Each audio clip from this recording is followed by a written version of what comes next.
Hello there, welcome back to Profneel. It's a pleasure to have you here.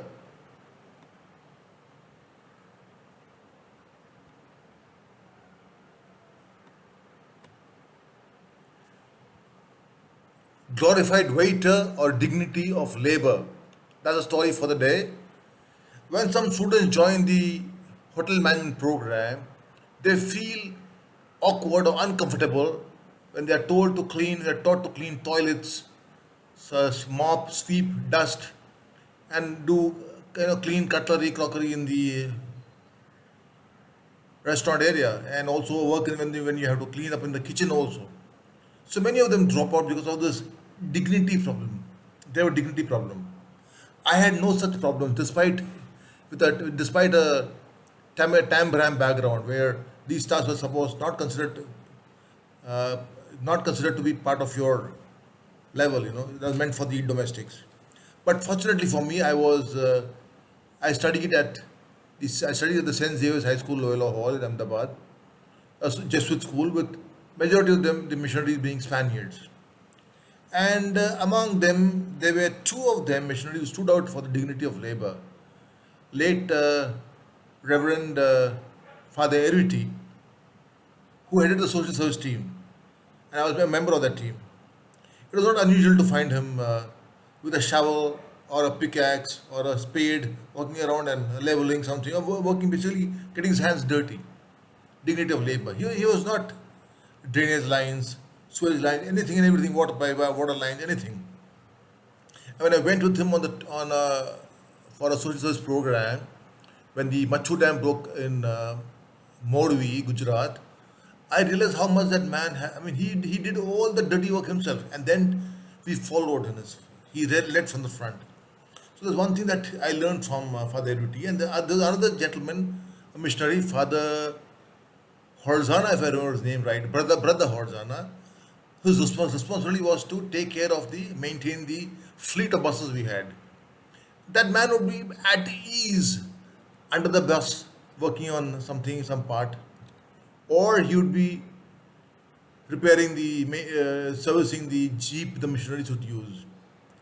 Now, even if brother Horzana, if I remember the name right, at times I felt he used to pray that a driver next year should play truant, so he could get behind the wheel and drive the bus to pick up the boys. So that's these two missionaries. I have never ever seen them in a cassock. I've always seen them dressed in a a shirt, a half shirt with the shirt out, not tucked in, and trousers.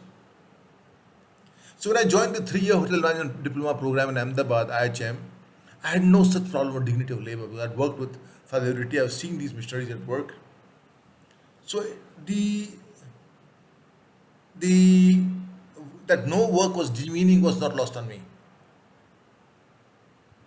Getting your hands dirty was enjoyable, not dirty. So when I joined Welcome to Vadodara, my campus recruitment, the second year I was working, the staff went on strike. Two-thirds of the strike staff went on strike with almost 72 rooms full. We had an almost full house, and only my department, the front office department, did not. None of the members went on strike. My HOD was holidaying with his wife, the executive housekeeper. So it was all hands to deck. All of the departments were hit. And once when we three supervisors were bundled into one room, the ladies were all asked to go home. We escorted back home. The men stayed behind, the boys and the men. We worked in the hotel, we stayed in the hotel. We work around the clock so that the guests are catered to. That's the beauty of the whole industry. The show never stops. The show has to go on. Now, being experienced in all the operations of the hotel, it was but natural that the I was put into. I mean, my working hours were split into different timings across all departments. So in the morning, I was in room service. After that, followed by housekeeping.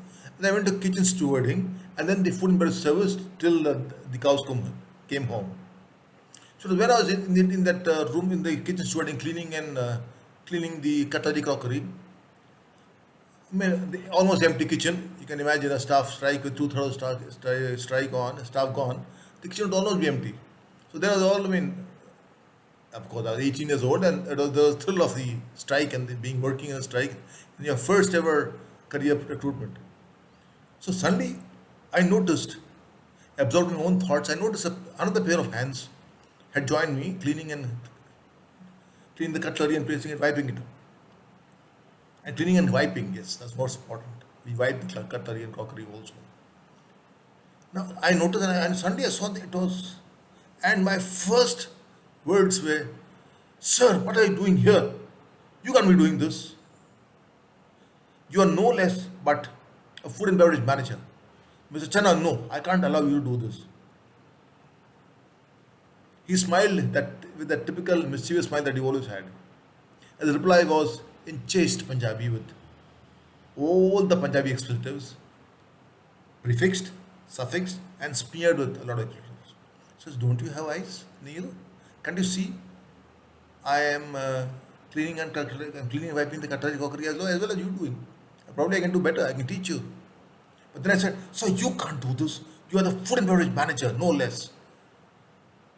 You can't. I can't see you roll up your sleeves, and I'm here. So you please go back to your cabin and sit there. And I'll do this work, this dirty work."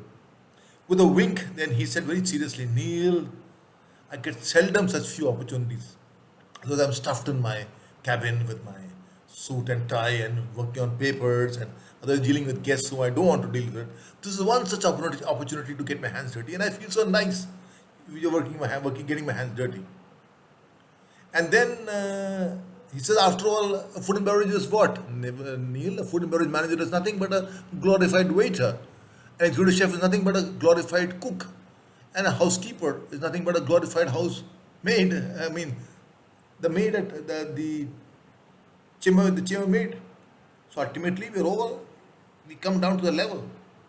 So that, along with the lessons I learned from school, from the Jesuit missionaries, reaffirmed that there's no task which is demeaning.